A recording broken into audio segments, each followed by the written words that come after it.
Nada Pessoal, com Antero Paes de Barros e Pedro Pinto de Oliveira. Olá, amigos e amigas internautas do pnbonline.com.br. Estamos começando mais um Nada Pessoal. Hoje eu tenho a honra de ter aqui a assessoria de Cristiane Maria Mesquita, minha esposa, que está me ajudando aqui nesse início de programa, e o Pedro Pinto de Oliveira com a assessoria do Benício, né, que está no Rio de Janeiro, e nós vamos entrevistar hoje o Clóvis Arantes.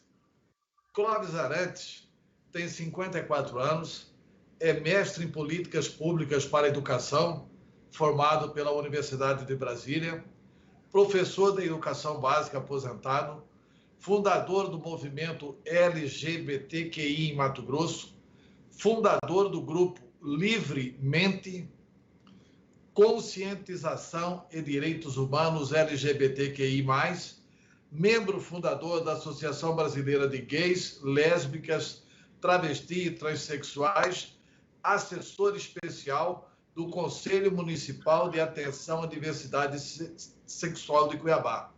Clóvis Arantes é também membro titular do Conselho Nacional LGBTQI. E no início dessa entrevista, nós vamos tratar de vários assuntos. Mas nós vamos tratar também, principalmente, de como está essa relação do movimento LGBTQI no governo Bolsonaro. Como é que isso está se encaminhando? A partir, por exemplo, de um pequeno exemplo aí de Mato Grosso. Com a posse do deputado Gilberto Kattani, ele que é do PSL, que é um bolsonarista convicto, ele assumiu na Assembleia Legislativa e logo em seguida ele publicou um anúncio. Ser gay é uma opção, ser homofóbico também. Ou seja, ele também é homofóbico. No instante que o Supremo já havia regulamentado que homofobia é crime. Quer dizer, ser gay é uma opção, ser homofóbico também. Quem é homofóbico é quem comete crimes. E aí nós temos dois exemplos que são de assustar. A Câmara Municipal de Cuiabá, isso inclusive é um assunto que tem que ser debatido, ela entrou, eu nem me lembro o nome do vereador que entrou com isso, mas foi o vereador Quero, que entrou com um projeto de lei dando título de cidadão cuiabano para o deputado Gilberto Kattani, por causa exatamente dessa descortesia, desse estímulo à homofobia contra os gays, contra os homossexuais. E também não há, pelo que se sabe, nenhuma providência por parte da casa onde ele atua, onde ele pertence, na Assembleia Legislativa. Então, neste momento, e gostaríamos que o professor Clóvis Arantes pudesse transmitir isso em dados. Como é que está a vida dos homossexuais em Mato Grosso e no Brasil? Aumentou a violência contra eles? E o que é que se extrai desse péssimo exemplo do deputado Gilberto Kattani? Um prazer tê-lo conosco, professor.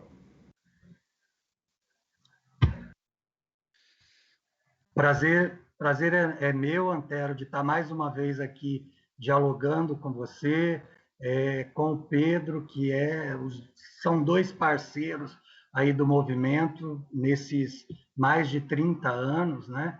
Então, é muito, muito importante para nós esse espaço, para que a gente possa dialogar um pouco sobre questões. Eu sempre digo que não são temas, né? Que são questões de vida, né? Quando a gente fala de questões da população LGBT, nós estamos falando muito mais de vida do que de temas, porque temas são coisas passageiras, né? E questões, elas permeiam a nossa vida. E isso que aconteceu, né, desenha um pouco a situação que a nossa sociedade está vivendo, né? A gente tem sido colocado a nossa vida, né? A vida das pessoas LGBTs tem sido um pouco colocada nesses períodos, né? Um pouco quando Bolsonaro é eleito, ele pega a pauta moral, né? E aí ele pega a população LGBT, questão do kit gay, aquelas situações que tenta construir uma pauta moral, né? Para colocar as pessoas em evidência, né? E aí foi justamente o que aconteceu com o Catani, né? O Catani, um mero desconhecido, né? Porque ele não tem história, né? Não tem história política, ele assume uma suplência e já chega causando um estrago muito grande. Porque quando ele coloca essa situação, ele também coloca em xeque a Casa Legislativa, né? Por quê? Porque é onde se tem como casa de leis para que a gente proteja as populações mais vulneráveis. Professor Clóvis Arantes, eu queria primeiro lhe agradecer pela paciência tibetana. O nosso primeiro programa, nada pessoal, do modo remoto, com todo mundo em cada lugar. É uma condição desses tempos de pandemia. Estamos fazendo esse programa e a gente agradece muito esse tempo de espera da nossa produção para a gente fechar a nossa entrada. Eu queria conversar com o senhor com duas questões. A primeira, a gente começa, desculpe, com a nota de repúdio que as associações aprontaram. E a gente está no momento de repúdio às notas de repúdio, né, professor? E que só ficamos nas notas de repúdio e não agimos mais. São duas questões. A partir da nota de repúdio contra essa iniciativa do vereador Wilson Quero-Quero de conceder um título de cidadão cuiabano a um deputado estadual que flagrantemente desrespeita, passa por cima da lei. Ele, como deputado estadual, deveria proteger a lei, e é beneficiado aí com essa honraria de um título de cuiabano. Primeiro, na nota, chama a atenção de que, ao mesmo tempo em que condena a posição desse deputado estadual, né, um pecuarista, e que, castrado de respeito aos outros, né, não tem nenhuma ideia de respeito aos outros, ao mesmo tempo, há uma crença no indivíduo em que a nota toda diz que, olha, que o vereador Wilson Quero-Quero pode vir aqui, pode trabalhar em defesa das pessoas mais vulneráveis e tal. Eu queria perguntar para o senhor, primeiro, com essa colocação aí interessante, porque foge normalmente a essas notas de repúdio, do gesto do vereador Wilson Quero-Quero de conceder o título e de conceder uma ideia, né, o beneplácito, dizer, olha, a gente pode contar contigo, a gente espera que você assuma outras posições. Eu queria a sua consideração sobre isso e, de outro lado, que tipo de ação o movimento espera das autoridades, do Ministério Público, do Poder Judiciário, com relação a esse senhor, ao deputado estadual. Porque, inclusive, Antero e Clóvis, e aos internautas do PNB, esse senhor já foi, durante a campanha eleitoral de 2020, a eleição suplementar ao Senado, ele xingava a candidata ao Senado, a candidata Rúbia Fernanda, chamando-a de Pepa Pantaneira. Ele foi, inclusive, o juiz Armando Biancardini Cândia, do TRE, questionou ele, multou, quer dizer, ou seja, ele tem um histórico de desrespeito aos outros. Eu quero saber, assim, qual é a expectativa do movimento com relação a esse senhor deputado? Inclusive até a própria Assembleia, ou de lá não se espera nada? Pois é. Nós fizemos a primeira nota, o vereador Quero ainda não havia apresentado proposta de título de cidadão, né? Nós fizemos uma nota da sociedade civil organizada logo no dia seguinte que o deputado fez essa postagem. E nós imediatamente entramos no Ministério Público. Nós fizemos a nota e entramos no Ministério Público exigindo que o Ministério Público tomasse providências, né? E chamamos a atenção, num primeiro momento, até para fazer uma questão pedagógica, né? Nós dissemos, olha, o que nós queremos? Uma retratação e uma audiência pública para que a gente discuta na Assembleia uma audiência chamada pelo deputado para discutir a questão das violências sofridas pela população LGBT, né? Mas depois a gente entendeu e começou a ver que a coisa era pior um pouco, né? Porque aí esse vereador, ele, numa atitude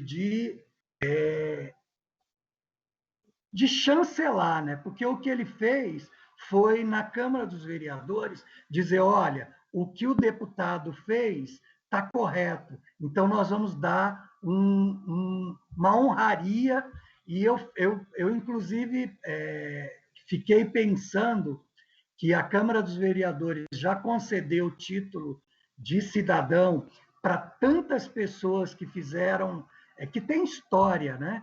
Que tem um histórico, porque para isso você precisa fazer uma justificativa. Então, eu fico pensando o que essas pessoas que receberam títulos de cidadão, cidadãs, na Câmara de Vereadores, ficaram pensando de um vereador conceder esse título ao Catani. Pior, Clóvis, do que o vereador conceder é a forma como foi aprovada, né? Parece que só teve 2 votos contra. Sim. Numa Câmara de 25 parlamentares, só 2 parlamentares votaram contra isso. Mas eu quero saber o seguinte, concretamente, o movimento apresentou alguma representação? Nem sei se pode, nem sei se é legítimo apresentar. Mas aqui em Brasília, por exemplo, no Senado da República, quando estive senador, várias vezes aconteceu de movimentos representarem ao Conselho de Ética do Senado. Eu quero saber se o movimento representou o Conselho de Ética dos deputados, para que ele pudesse ser julgado, não apenas por iniciativa do Ministério Público e pelo Poder Judiciário, mas também diante de seus pares, porque é uma evidente quebra de decoro. O movimento chegou a tomar esse tipo de atitude? Sim. Foi protocolado um documento da Comissão de Diversidade da OAB, né? A OAB tem uma comissão de diversidade, né? A OAB Mato Grosso. Então, a Comissão de Diversidade da OAB, ela protocolou na Assembleia Legislativa o pedido de abertura de inquérito contra o deputado, né? E aí fortalece a nossa entrada no Ministério Público, porque aí a gente vai tentando dialogar em todas as frentes. Mas foi sim, entrou-se na Assembleia Legislativa pedindo comissão de ética e cassação do deputado. E com relação ao vereador? Nós também dialogamos agora, essa semana, terminamos estamos dialogando com a OAB, porque nós vamos entrar na Câmara dos Vereadores na mesma situação. Só que é um problema, né, Pedro? Porque a gente, infelizmente, a maioria dos vereadores, né, e das vereadoras, né, porque nós temos parlamentares também, se negam a tomar uma atitude de barrar essa situação na Câmara.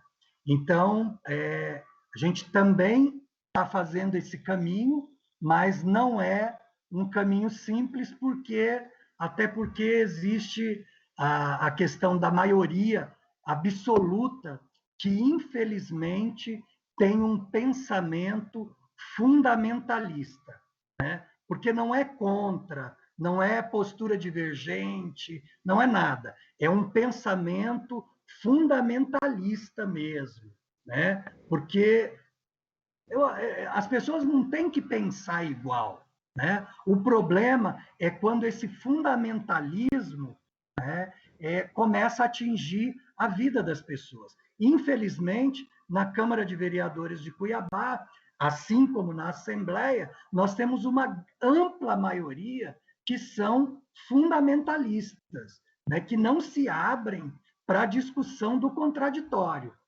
E isso é muito complicado para fazer avançar qualquer possibilidade, mas que a gente está fazendo o que é o papel do movimento social, né? Nós vamos denunciar, nós vamos tentar, nós vamos de fazer uma corrente aí com a OAB, com outras instituições, Defensoria Pública, que também tem dialogado com a gente, para a gente tentar fazer alguma coisa. Mas nós sabemos que a situação é muito complicada, porque a grande maioria que está na Câmara de Vereadores, assim como na Assembleia, são fundamentalistas mesmo. Então, é muito complicado e eles seguem uma cartilha, né? A cartilha do Bolsonaro. O Bolsonaro coloca essa pauta moral como sendo a pauta de costumes, né?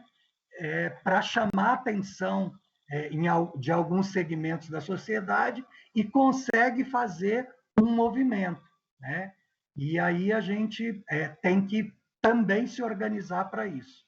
O senhor falou da sociedade civil, professor Clóvis, citou a OAB, que tem essa seção que trabalha, e muito bem, por sinal, tem o Ministério Público, tem todas as associações ligadas ao movimento LGBTI, né? Quem mais pode se contar? Defensoria Pública. Quem as entidades, qual instituição deveria estar junto nesse embate? Porque é um embate. Se a sociedade civil organizada não fizer esse embate, de lá de dentro não vai sair nada, porque essa maioria fundamentalista não vai agir e acha que desrespeitar os outros, acha que desrespeitar a lei, são duas casas de lei, é assim que funciona. É a força bruta, é a truculência, é a ideia rasa. Quem é que está faltando na sociedade civil participar desse embate? Ou estão todos assim participando, querendo estar lado a lado nesse embate democrático de respeito à diversidade, de respeito ao outro? Então, Pedro, nós tivemos assinando a nossa nota 26 instituições, né? Instituições que no cotidiano têm uma história de construção de defesa dos direitos humanos, né? Instituições que composta por heterossexuais, independente da da orientação sexual. Então, nós temos 26 instituições que assinam esse documento que nós protocolizamos no Ministério Público. Então, nós vamos... e estamos chamando a sociedade civil a se posicionar, né? E vamos fazer a nossa caminhada, tanto na Assembleia Legislativa como na Câmara dos Vereadores, para dialogar individualmente com todos os deputados e com todos os vereadores. Porque nós precisamos explicar, às vezes a gente precisa desenhar, né? Porque as pessoas custam a entender que esse ato é um ato que reforça a violência cotidiana, né? Nós tivemos há 3 semanas atrás, uma situação aqui em Cuiabá, em que um jovem de 22 anos, ele foi açoitado, né? Tinha marcas de açoite nas suas costas. Então, a gente... por quê?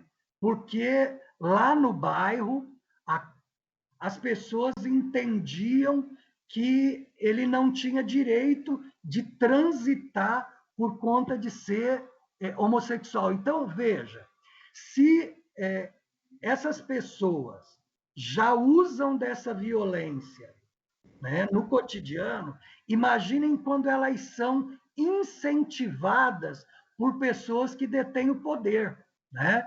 Por exemplo, um deputado estadual. Porque aí eu estou dizendo, o deputado pode, o presidente da República também faz isso cotidianamente, né? Que o presidente da República, ele desrespeita mulher, ele desrespeita população negra, ele desrespeita a população indígena, ele desrespeita todas as populações mais vulneráveis, né? Então, quando você tem isso como uma rede, né, você também precisa tentar combater esse mal construindo redes. Então, é isso que a gente está tentando fazer aqui em Cuiabá e no Mato Grosso, para que a gente possa também construir uma rede que vá tentar trabalhar contra tudo isso. Antes de encerrar esse episódio Câmara Municipal de Cuiabá, eu gostaria apenas de fazer uma sugestão prática. Porque esperar posição da Câmara contra a decisão não vai acontecer absolutamente nada. Mas o que eu entendo que o movimento poderia propor? E aí uma sugestão no sentido de que se faça uma ação popular, porque para conceder o título de cidadania tem uma lei que a Câmara Municipal estabeleceu lá atrás e estabeleceu também uma regulamentação. Terão direito ao título de cidadão cuiabano aqueles que tiverem relevantes serviços prestados a Cuiabá nas áreas X, Y e Z. Isso está na lei. Isso está detalhado na lei. E por isso que tem que ter uma fundamentação, uma justificativa, quando o vereador propõe o título de cidadania. Não pode ser o título de cidadania porque o deputado é homofóbico, porque não gosta de homossexual. Cuiabá já homenageou muito seus homossexuais. Uma das grandes figuras homossexuais de Cuiabá, eu vou citar 2 históricas. Antônio Peteté, quem é cuiabano conheceu Antônio Peteté, não sei se o Clóvis Arantes é cuiabano, e se ouviu falar, pelo menos, de Antônio Peteté, que era um homossexual, pedinte, sujo, que pedia esmola, que ia na Praça da Matriz e era respeitado por todos os cuiabanos. E olha, Cuiabá amou Gegé, que era um homossexual negro, que assumiu a sua homossexualidade lá naquele tempo. Então, não é do espírito do cuiabano essa questão homofóbica, de atacar os que agem, os que têm uma opção diferente daquela que tem os héteros. Então, qual que seria a sugestão? de entrar com uma ação popular para proibir a entrega do título. Porque moralizaria a Câmara Municipal de Cuiabá. É buscar no Poder Judiciário a arrumação da Câmara. Feita a sugestão, eu gostaria de fazer uma pergunta o seguinte. Qual que é o nível de influência do governo Bolsonaro nisso tudo, uma vez que o ministro Milton Ribeiro da Educação, e aí eu gostaria de saber a sua opinião, afirmou que gays não são normais e que vêm de famílias desajustadas. Foi feita alguma coisa contra o ministro sobre isso? Sobre essa declaração? Quer dizer, o ministro da Educação do Brasil, do governo Bolsonaro. Como eu falei antes, né? É uma rede, né, que vem do governo federal e não é só o ministro da Educação, né? São vários ministros que fazem afirmações extremamente racistas, machistas, LGBTfóbicas, né? A Associação Brasileira de Gays, Lésbicas, Travestis e Transsexuais entrou na justiça também nessa questão. Mas, infelizmente, a nossa justiça é lenta, né? E a celeridade disso é muito lenta. Então, não tem celeridade. A gente precisa, professor, inclusive, reforçar com toda a população, né? Não existe opção, né? Opção é a gente estar aqui hoje dialogando sobre essa questão, né? A nossa orientação sexual, nós nascemos com ela, né? Então, o que a gente precisa fazer sempre é trabalhar para que, infelizmente, a educação não trabalha essa questão, nem na universidade, nem nas escolas primárias, secundárias, para que a gente tenha uma população que aprenda a conviver com as diferenças, né? Porque o importante é que a gente aprenda que as diferenças, elas existem, né? E exatamente são essas diferenças que nos fazem pessoas especiais, né? Ninguém é igual, né? Então, a gente precisa trabalhar isso. Agora, é muito ruim quando a gente tem um governo federal que sempre coloca isso como pauta, né? A gente viu em 2016, né, a questão do kit gay, né? Quem não escutou, qual pai, qual mãe não escutou a palavra kit gay durante a eleição de 2016? Né? Por quê? Porque isso foi utilizado, né? Kit gay, mamadeira de piroca, essas coisas que tentam colocar uma questão pejorativa onde não tem nada de pejorativo, né? Na realidade, para quem não conhece a história, por exemplo, kit gay foi uma pesquisa que foi feita por uma instituição super reconhecida no Brasil, que trabalha com sexualidade, né? E que fez uma pesquisa e lançou um material todo baseado numa pesquisa, que era cartilhas para se trabalhar com professores. Então, olha como é que se deturpa. Então, daquilo se criou o kit gay. Então, são histórias que são contadas mais de uma vez, né? Que são repetidas mais de uma vez, e que as pessoas vão...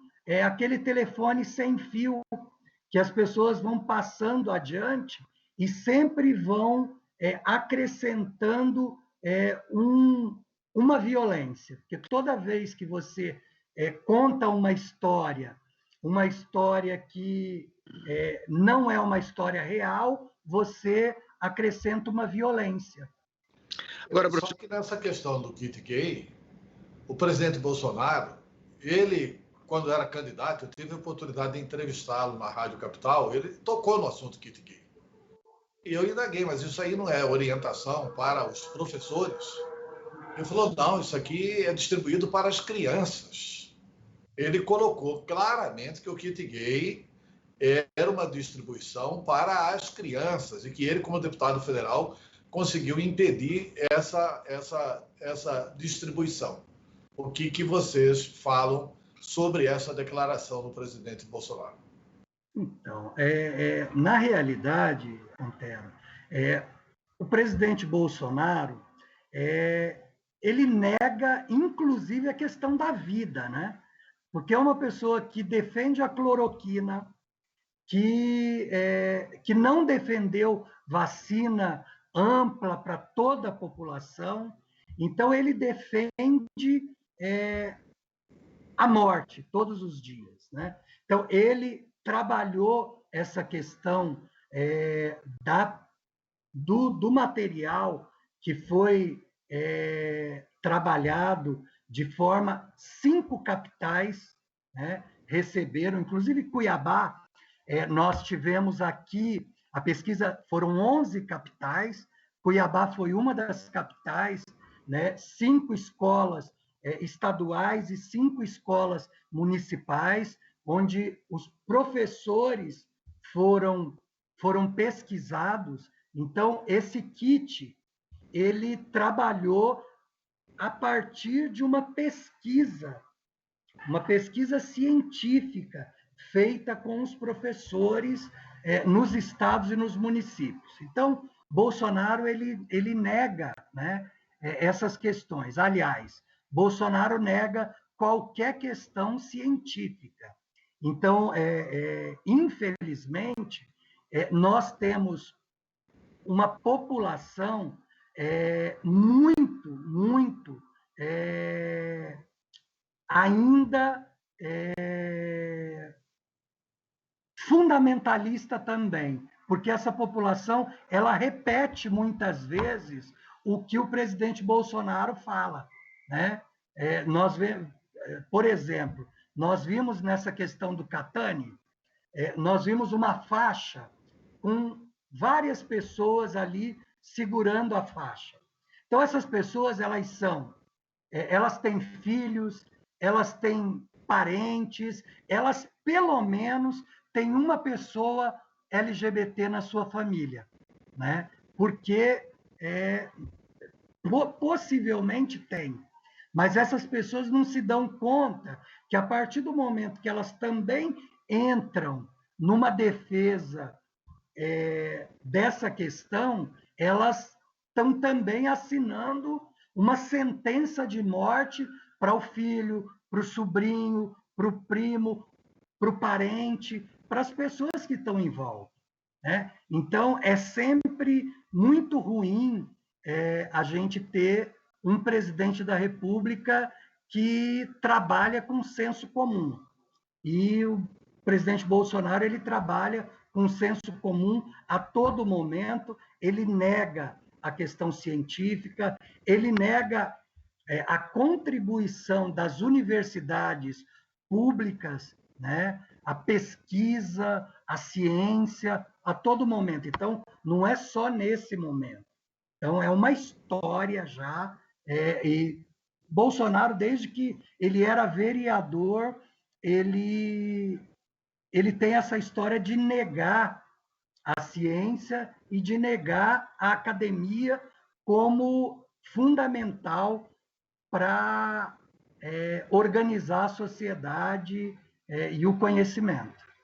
E de mentir bastante, né, professor? Agora, saindo um pouco dessa marcha presidencial da ignorância, eu quero voltar aqui para Cuiabá, que a professora Michele Sato, professora da Universidade Federal de Mato Grosso, da área de educação ambiental, me contou que você tem um projeto interessante, uma proposta de organizar o espaço urbano para acolher a comunidade LGBT. Como é que funciona isso, professor Clóvis?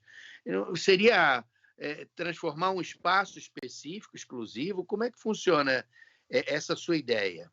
Então, na realidade, Não nós seria ontem... separatismo, hein, Clóvis? Não seria algo separatista? Vai criar um espaço, ao invés de buscar uma integração? Como é que é isso? Não, professor. Na realidade, nós defendemos a cidade como um espaço democrático. Nós não defendemos gueto.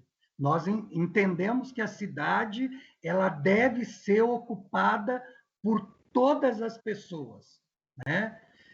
O centro de referência, ele é um centro de referência para trabalhar a questão do acolhimento às famílias vítimas de violência, às pessoas LGBTs vítimas de violência e fazer os encaminhamentos, que, na realidade, é um centro de promoção e assistência à cidadania da população LGBTQI+.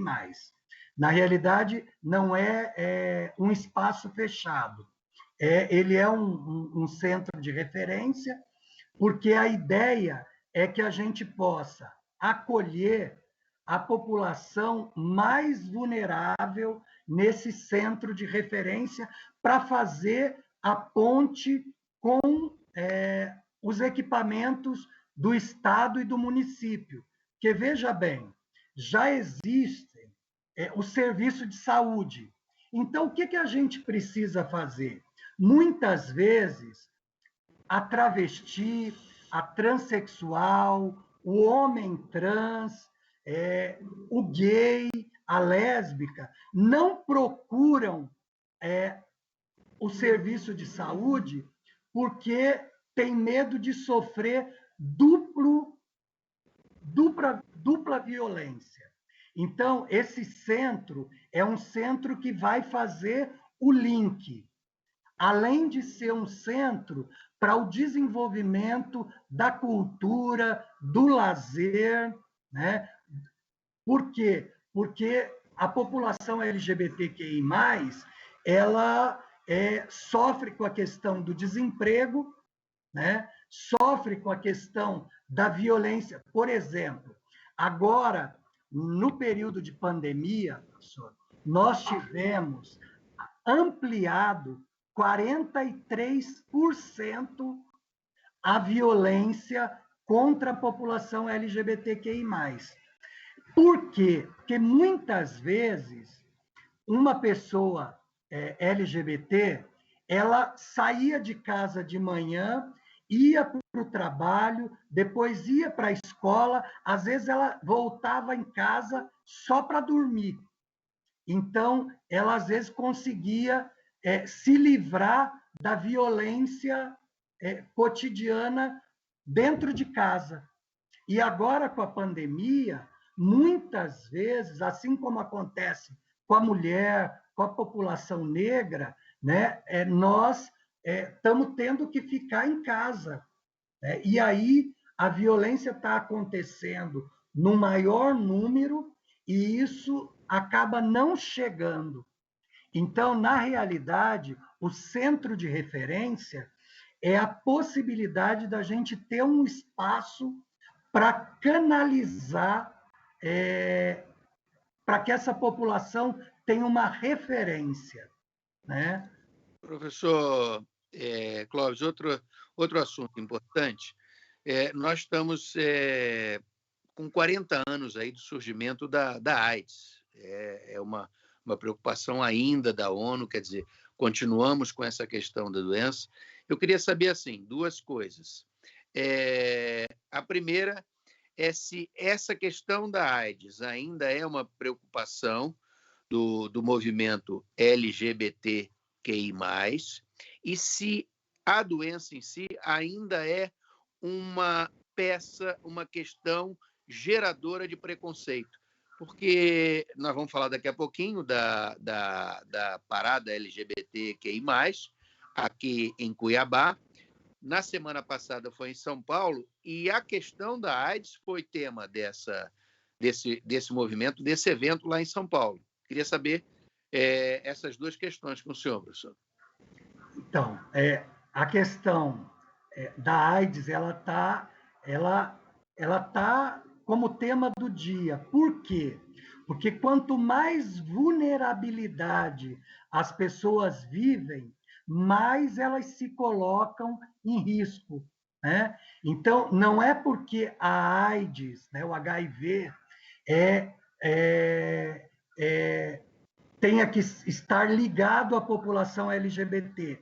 Acontece que, por conta da vulnerabilidade que a população LGBTQI+, vive, então, essa vulnerabilidade acaba também expondo mais as pessoas à questão do HIV. Então, isso é recorrente. A gente precisa, porque parece que foi aquele boom, e parece que as pessoas pararam de falar sobre prevenção, né? A prevenção não está mais no tema do dia. E a gente precisa trabalhar a questão da prevenção, da questão do HIV. Por quê? Porque quanto mais vulnerabilidade as pessoas sofrem, mais elas se colocam em risco. Então, quando a gente diz assim, uma pessoa, um jovem LGBT, ele tem 13 vezes mais possibilidade de cometer o suicídio. Aí nós estamos dizendo, mas como é que é isso?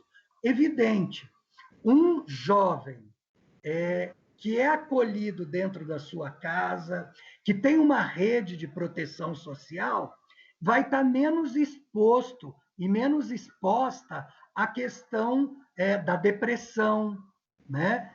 E aí a questão do suicídio. Então, veja, se um jovem, uma jovem, ela sofre violência, ela sofre preconceito, ela não tem uma rede de proteção social, significa que ela está mais vulnerável a cometer o suicídio, né? Então, assim é com a questão do HIV também.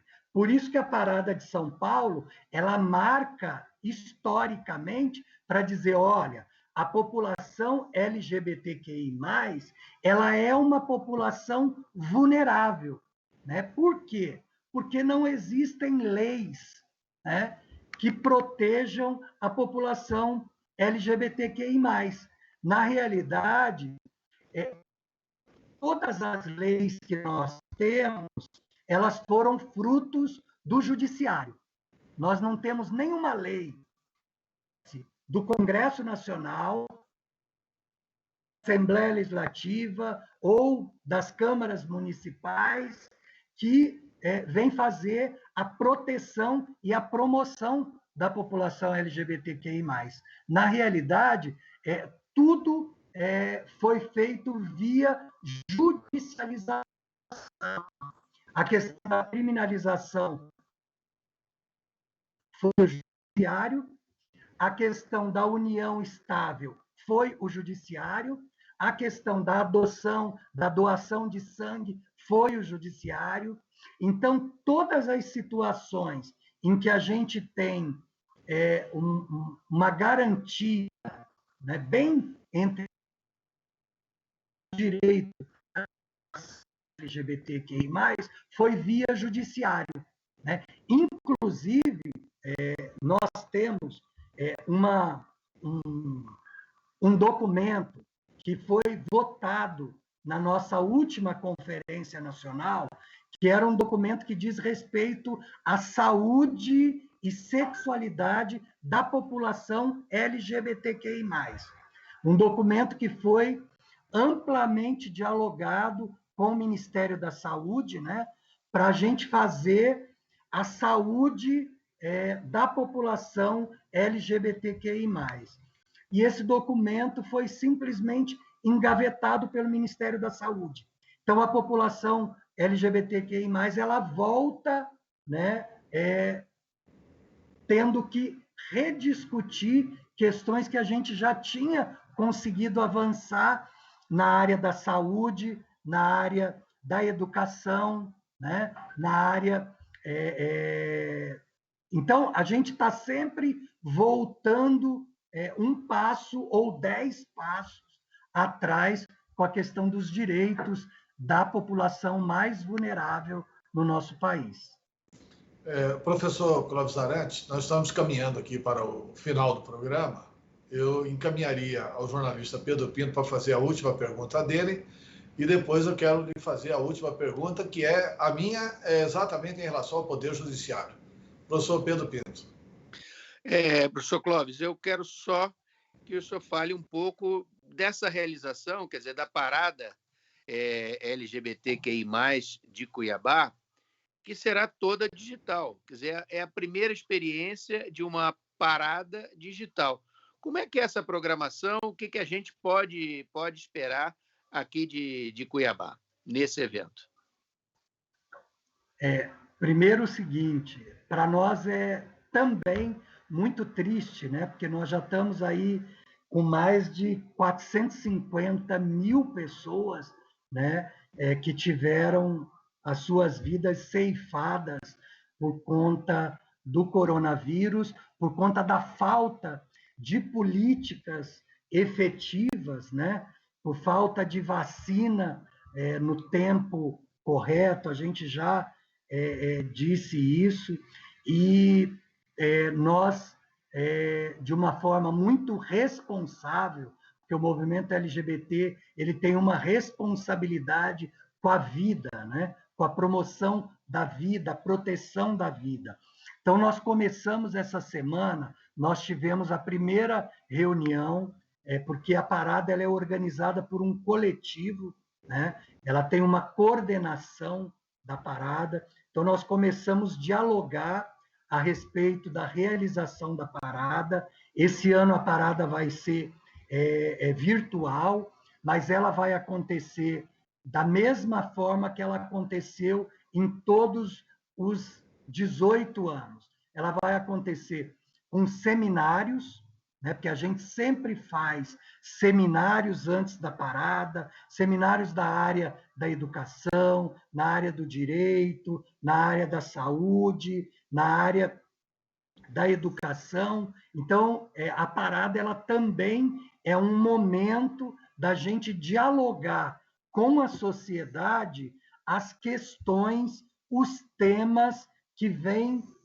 atrelado à questão do movimento LGBTQI+, que é a saúde, educação, a segurança, a moradia, a questão da empregabilidade, né? Nós tivemos agora, a nossa população ela está sofrendo muito com essa questão da pandemia, porque a nossa população ela estava muito na informalidade, e agora com a pandemia tem muita gente que está sofrendo, como toda a população periférica, população negra, está sofrendo com o desemprego. Então, a parada ela quer também ser esse momento, dialogar com a sociedade sobre a questão do emprego, sobre a questão da moradia, a questão da educação, da saúde e dos direitos humanos. Então, nós começamos agora a dialogar, a construir a parada. A parada ela é construída por muitas organizações, ela não tem uma organização só, né? Ela um mérito que a gente tem da parada é porque a parada é uma organização coletiva, ela não é a organização de uma instituição. Evidente, teve uma instituição que começou, que foi o Grupo Livremente, né? Do qual eu tenho maior orgulho de ter sido um dos fundadores, ter sido presidente também, mas o Grupo Livremente ele é que faz parte desse coletivo que organiza a parada. Então, daqui mais alguns dias, nós já vamos estar soltando na imprensa a questão de como é que a parada vai se dar nesse momento para tentar chegar a toda a população para discutir questões que são fundamentais para a nossa vida e para a vida de toda a população. Professor Clóvis, eu gostaria de concluir essa entrevista com a pergunta de uma avaliação do movimento sobre o Poder Judiciário, especialmente sobre o Supremo Tribunal Federal. O que contribuiu para o movimento a decisão do Supremo de criminalizar a homofobia? A sua opinião. Olha, particularmente, o movimento LGBT sempre teve no judiciário um aliado de primeira mão. Por quê?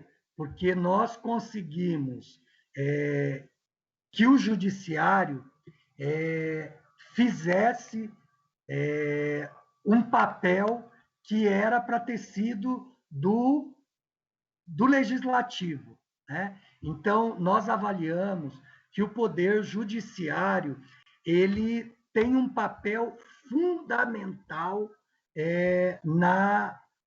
para o movimento LGBTQI+. Eu, particularmente, sempre pontuo, nós não gostaríamos que as questões fossem judicializadas, né? Nós gostaríamos que nós tivéssemos leis que efetivamente tivessem que ser cumpridas por todo o poder executivo, tanto estadual, municipal, federal. Mas, infelizmente, a gente tem que recorrer ao judiciário para questões básicas, né? Você vê o judiciário, quando ele diz assim, a população LGBTQI+, pode doar sangue? É uma questão do judiciário estar dizendo, a população LGBT também tem direito de contribuir para salvar vidas, porque doar sangue é salvar vidas. Então, a gente tem no judiciário um aliado de primeira mão. Professor Clóvis, muito obrigado pela entrevista. Jornalista Pedro Pinto, muito obrigado pela participação no programa Nada Pessoal. Na próxima semana estaremos aqui com mais um programa Nada Pessoal. Muito obrigado, um abraço e até lá. Eu agradeço o espaço, agradeço, Pedro. É sempre uma honra estar com você. Antero, muito bom. A gente sempre, né? Tem mais de 30 anos que eu participo de programas com o Antero, sempre em momentos importantes, nesses quase 30 anos que eu organizo o movimento LGBT aqui no Mato Grosso, a gente sempre teve espaço aliás, a gente tem na imprensa mato-grossense aliados e aliadas de primeira mão para fazer, né, esse papel que é tão importante, que é esclarecer e fazer o debate, né, e colocar as pautas que são importantes para que a população possa se informar e construir novos conhecimentos. Então, eu agradeço o espaço e estou sempre à disposição. Pedro, eu falo com a professora Michele direto, mas transmita a ela meu abraço e, quem sabe, a gente não vai trabalhar aí também junto em alguma pesquisa, porque é sempre bom estar com pessoas que dialogam em todas as áreas aí. Grande abraço. É um belíssimo jogo de soma. O professor Clóvis Arantes e a professora Michele Sato. Eu, na torcida. Muito obrigado. Obrigado. Nada Pessoal. Com Antero Paz de Barros e Pedro Pinto de Oliveira.